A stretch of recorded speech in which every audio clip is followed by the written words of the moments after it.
Hey guys, welcome to Z's Comics Reviews. This is number 15. Yeah, Yes. we did the numbering right last week. We're on 15. We're on 15. All right, we're going strong. Let's dive right into it. We're starting off with Ultimates 3. Now, the reason why we're doing Ultimates is because, according to all the Marvel people, you have to read the Ultimates in order to just understand RDJ's comeback as Doctor Doom. Oh. So, we're going to go with Ultimates 3. So we have to read comics to understand movies? So, okay, I talked to you and Derek about this last week, about making a video for the timeline for the MCU. Well, the only timeline that makes sense is before Endgame, okay? All the way up until Endgame, it makes sense. All right, we're getting off topic, okay? This is something for the other video that we can talk about probably next week or something, whenever, news is slow. But anyway, Ultimates 3, you read it, I have not. Regale us, Thunder. Regale us. Well, it all takes place on an island. They called it Monster Island, because this is Godzilla there? This is a real question. But there is a giant lizard. Ooh, okay. Really giant lizard that Thor and Sif ended up throwing hands with. Fight took a month. A whole month. A whole month? Yeah, because there's a month flash. There's like a little month card on the next page of it. 1 month. Do they eat? Do they rest? I don't know. That's what I was wondering too. There's no answers. But they're on this island. Iron Lad, aka Tony, Thor, Sif. They're on this island trying to find the strongest one of all. Which Hulk. Yeah. Okay. But strongest Avenger. Exactly. but kind of a little twisty in this universe. Just like everything else.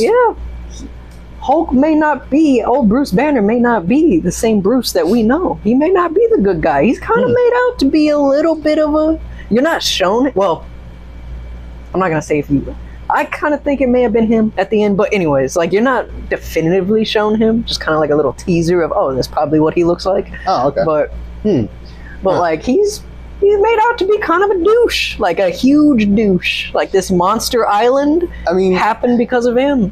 Like he straight up was like, they called him Director Banner. That's what he, Banner. Yeah, okay, that's what he's whenever known Banner as. gets any type of like bureaucratic power, it's never a good thing. Whenever he's separated from the Hulk, he's always a douchebag. Whenever he doesn't have the Hulk, right? Like Doom physically separated the Hulk from Banner using magic and science and interwoven at one point.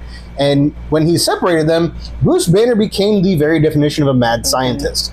And the Hulk was like, "Bruh, stop." See, I don't Doom, put us back together. We got to stop this. See, in this, I don't think they are separate. I just think he's a straight up douche. Because they've interesting. Because there is a little thing at the end there where he's where the person that I believe is Bruce Banner tells some of his lackeys hey, go get this team who. Because I think it might be a spoiler, I'm not gonna say what he calls this team. So I'm just gonna say he said, "Yo, go get this team because these guys, these Ultimates here, they're starting to make me angry." And I don't think they're separate. I just think this Bruce Banner is a straight up douche. The stuff they touch on that this guy had them do to the people on this island. Oh my gosh, crazy! War crimes out the wazoo. All right. Yeah. So bottom line it for us, buddy. What is this? I'm gonna give it a solid 4 out of 5. Wow. It's the intrigue in it, because part of it is a comic. The other parts, like I said, they kind of break it up into like 2 or 3 pages of CSI file type stuff, where it's a dude giving a report, some stuff is blacked out, talking redacted. about redacted stuff. It's interesting. It is a good, intriguing story for this All one. right, so 4 out of 5. Wow, that's pretty good. Solid 4 out of 5. Solid 4 out of 5. All right, moving on to X Factor number 1. I just read this. I'm gonna be honest, man. You read a lot of these just now. A few minutes ago. Well, it gets it fresh in the mind. All right. Plus, the day job and everything. I'm a busy man. We have regular jobs. Yeah. We're thinking about starting a Patreon. Maybe, Maybe. As soon as I get into bikini shape and he's able to pull off the Nightwing look. Are we going to do a calendar? We want to do a calendar? I'm totally willing. Dibs on February. Dibs on February. All right, I'll be in December when everything's all covered up. As a thank you to all the supporters. To all the supporters, they're like, thank you. We don't want so, so X Factor number 1. Mhm. The art is pretty good. Kind of cartoony, but like it's to me, it's kind of a throwaway X-Men comic. I mean, this one doesn't really have a whole lot of bearing on the From the Ashes thing. You got this guy who's trying to cozy up to the military, and he's trying to launch X Factor as like this reality TV show thing, where he's trying to get the mutants in like the public's good graces, even though the public hates mutants. And they touch on that in the comic a little bit. Not going to get too far into it, but I'm gonna be honest, man. I gave it a 3 out of 5. It felt rushed. Like they didn't factor in the time to make this a good story. I think that they have too many storylines jumping off from the single point. You know what I mean? And it feels rushed because all 3 of these storylines converge like 3/4 of the way through the comic, and then it's supposed to make a new storyline, but it's the same storyline, which is very confusing. Well, I'm not going to say confusing. It's just, it felt rushed. It felt like it wasn't earned. Apparently, Havoc, Alex Summers, Cyclops' brother, was dead for a bit and came back, and now that's a thing. I thought he was with Madeline Pryor for a while. Now he's with Magneto's other daughter. I don't know. And no one knows with that family. I have no idea what's going on with that family. But they got this was sons in the supposed future, to be a kids in good the jumping past. on point, and too much stuff happened before this comic that is not touched on, that's not elaborated on, that if you haven't read the comics like I have, it's just confusing. I gave it a 3 out of 5. I'm kind of interested to see where it goes because I like Havoc, I like Polaris, but overall I'm not really like, I'm not saying go out and buy this comic, but I'm not saying you don't have to. Know what I mean? Could be a pass. Could be a pass. Could be if you like Angel, if you like the characters. Okay, yeah, go and check it out. This one does have a few newbies popping up, new teams popping up. If you're a key collector, yeah, get it. Cool. But if you just want to read a really good story, this one may or may not be for you. So yeah, 3 out of 5.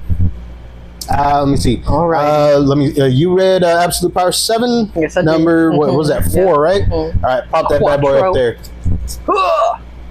Regale Thunder. I'm waiting until all the trades come out for me to read For you to all crack of this. open Yeah, so you man. can just like I wanna be able to sit down and just read an entire like story 4 or 5 arc straight about paperbacks. stuff going about destruction.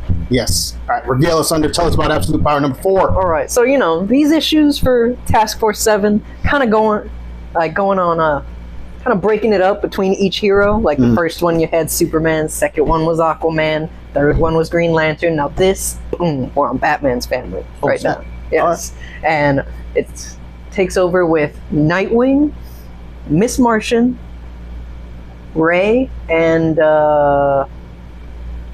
pretty sure there's a fourth one. I just can't remember at the moment. Now, when you say the Ray, Tim Drake. Tim Drake. Oh, okay. And when you say the Ray, are you talking about like Ray Palmer, the Atom, or the Ray? Yeah, the Ray, the whole light Ray. guy, Okay, the Firefly looking dude. Yes. Okay, gotcha. The one that was in the Arrowverse. the Arrowverse. Okay, Yes, I got you. Yes. So it's them 4. They're hiding out in an old Court of Owls like labyrinth thing that's underneath the ground. Because the way they put it, the way Nightwing put it, is like, hey, old Failsafe, right? Failsafe? Yeah, Failsafe's got all Batman's memories, yada yada yada, and all that. So the way he was thinking was, it's gonna be the last place that he would look because he knows, a lot of messed up stuff happened to us in this like labyrinth here for the Court of Owls. So he'd probably think there's no way they'd want to go there. Of course, though.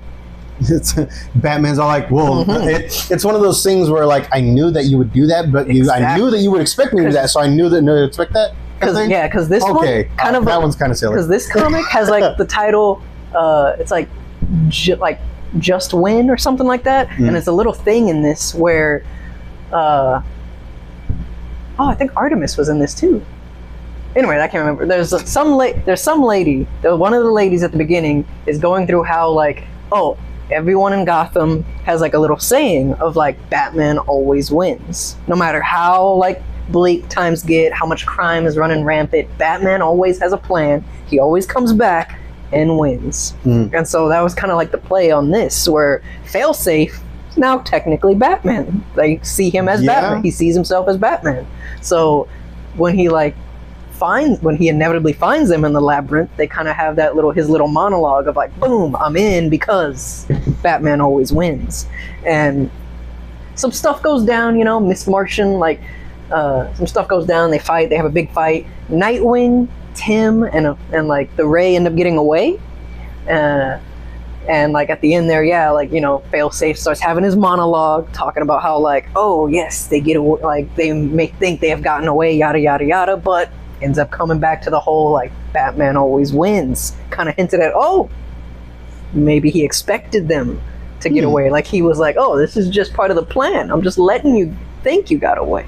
Huh. And then they have a little the continuation of Steve Trevor's like little side story going on, where you see him get into like the bowels of one of Waller's like task force place, little prison area, and he sees a bunch of people, a bunch of the supes and like villains that they've captured building a particular something that he hasn't, kind of touched on what it could be. I'm not gonna say, because again, working on my spoilers. I have not read this. I'm gonna speculate. I think it has something to do with the Absolute DC. Could be. I'm thinking because okay, so Absolute DC coming out in 2 months, October. It's supposed to be created by Darkseid. Just blink once if it has something to do with Darkseid. Just saying. Just blink I once. don't know. Just blink once. I shall not blink for the rest of this Damn it. video. Okay. But yes, it's just like any of these other issues, like all these other issues. It is intriguing. It grabs you.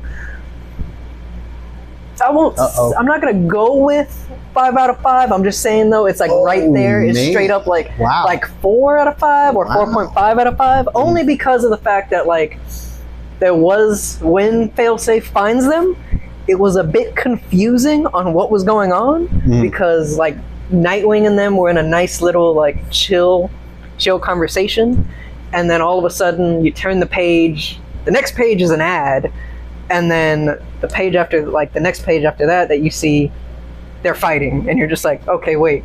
And there wasn't like boom explosion or anything. It was just like, oh wait, we're in a fight. How'd he get there? And I like doubled back to see, and I was like, oh, okay, I guess they go and check, because there might be a page missing.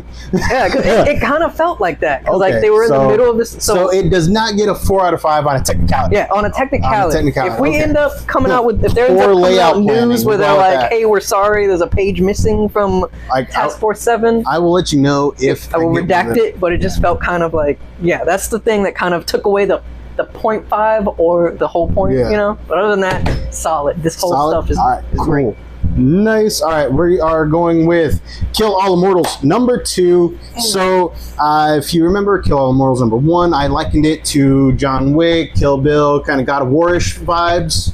The continuation on the PS4, not the original God of Wars. Same thing, man. This one is a very quick read. You get a little bit more story. I'm not gonna lie. Kind of feels rushed, but for the type of story this tells, it works. I mean, these characters are on the run from some uber powerful political behind-the-scenes figures that just so happen to be related to one of the main characters. All of the action that's involved in this is very kinetic. It feels like the comic book version of a shaky cam. I'm not saying that's a bad thing. I'm not a fan of shaky cam. I'm not a fan of shaky cam in movies, but in this it somehow works. You gotta read it in order to check it out. Okay. In order to see. Like I said, the story is a little bit more fleshed out. You get a little bit more backstory on Freya and the family, and you find out some of their previous names. One of them was Thor. One of them was Eric the Red, and apparently they met an actual goddess. So, gonna just throw that out there. I have no idea if it's real or not, or based in there. But they're all immortals, and by the end of it, you're like, oh man, stuff's about to go down. All right, and stuff has been happening throughout most of this story. But at the end, you're like, oh damn, Like Captain Hulk. Oh damn! There's 3 Odams. Okay. Oh. Yeah, Oh. 3 Odams. All right. So, still with the John Wick, Kill Bill, God of War vibes. It's like this weird little Nordic baby story that they've made, and it works so well. I highly recommend it. Kill All Immortals #2 out on shelves right now. I give it a 4 out of 5, and the only reason I gave it 4 out of 5 was because of shaky cam. All right. Okay. So, I accept this. I do not like shaky. all right, like Show me it works. Show me the fight. Show me the art. It works for it, but at the same time, I'm not a fan of it. I want to see the art. Dude, you need to not read paying this. for half art. You need to I'm read this paying whenever it comes out, okay? Full art. Speaking of full arts, I don't think we're gonna touch on it, but the Spider-Man Venom War #1, Oh, we can touch on it? amazing, beautiful full art picture in there, bro. What? Oh, Freaking dude. amazing. All right, we got to talk. We'll talk about that later.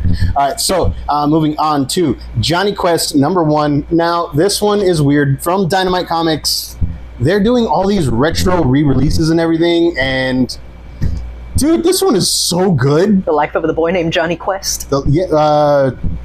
Is that what it was? No, that's not No, what it that's was Johnny called. Test. It's just, Yeah. I felt they kind of went a little Okay, yeah, no. I like this that show. was really good. The artwork in it is incredibly reminiscent of the old Hanna-Barbera show, Mhm. but it's updated for like today's graphics kind of stuff, Okay, yeah. today's art world, Mhm. and the storyline is it spins out of the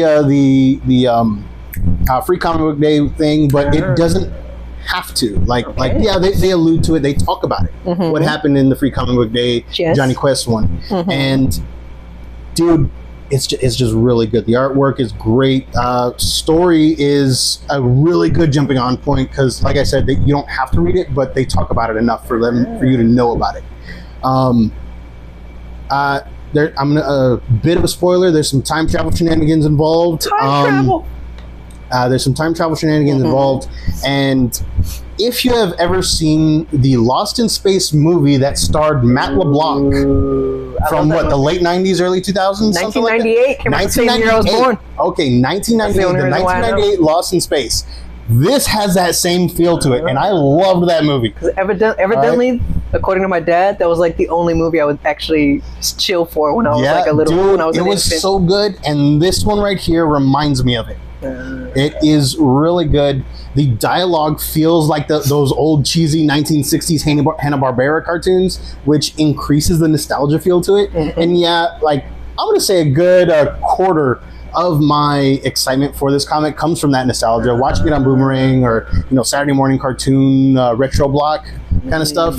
I'm gonna say it right now. This is 5 out of 5. All right, I am gonna keep up with this series. Fives. I'm gonna keep up There's with the this series. Quest Essential. Yes, Quest Essential of Johnny Quest #1, 5 out of 5. All right, Yes. highly recommend it. Go and find it. It's on sale now. Johnny Quest sale. #1 from Dynamite Coming Studios. soon to shelves near you. The shelves should already be either Uh-huh. stocked or empty right now. Moving on to Spider Society #1, new comic, new release from Marvel this week. The art is just super clean. There's no shaky cam. Yes. No shaky The art. story is pretty simple. Shark. No, that's a different. I shouldn't Shark? have said that. I said no shark, but then I was like, wait a minute, no, that's Hey, that's whoa, different whoa, meaning. whoa, I shouldn't have said that. Hey, Sorry. I mean, So the story is pretty simple. All these multiversal spider heroes gather in one area, which, dude, if there is an HQ for multiversal heroes, it's never a good thing. yeah. Bam, all of a sudden, attacked by, I'm not even going to say who, but you can Okay. probably understand. There's a new team. Apparently some people got kidnapped. Keep talking if it's the Sinister Six. Got him.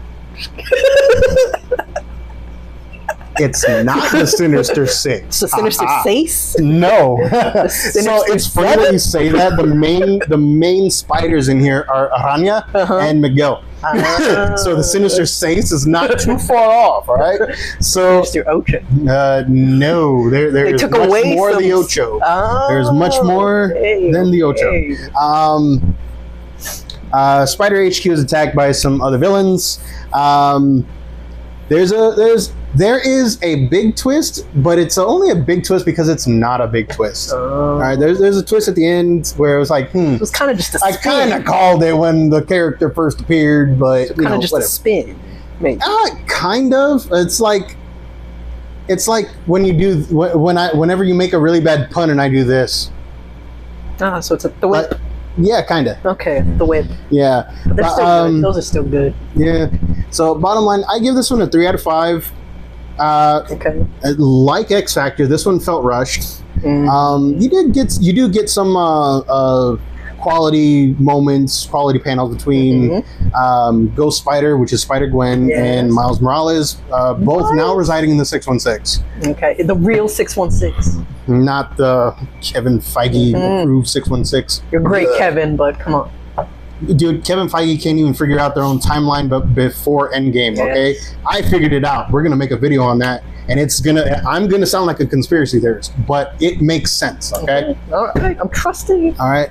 So, yeah, Spider Society, I'm looking forward to where this goes because I love spider people, okay? I really do. What was that? You looking forward. Oh.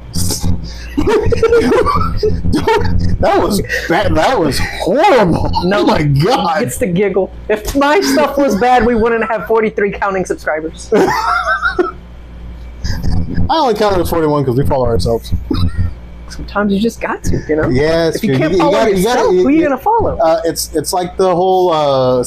Okay, I'm gonna put $1 in my own tip jar just to get people going. But yeah, that about does it for our comic reviews. Oh, but yes, like I said, bro, that full art page in the Venom War Spider-Man #1, amazing. I have one left. I'm gonna take it home. It's beautiful. It's straight up 2 pages. It's landscape. It's not, you don't have to turn it. You just turn the page and boom, it is there. Straight Spider-Man and all his glory with like helicopters around him and everything. Oh, snap. Like this. I will say that one. I will say for that one, it's a 5, bro. That comic is a 5. Venom War Spider-Man is a 5 out of 5. 5 out of 5. Wow, I think you only gave Venom War a 4 out of 5. Yeah.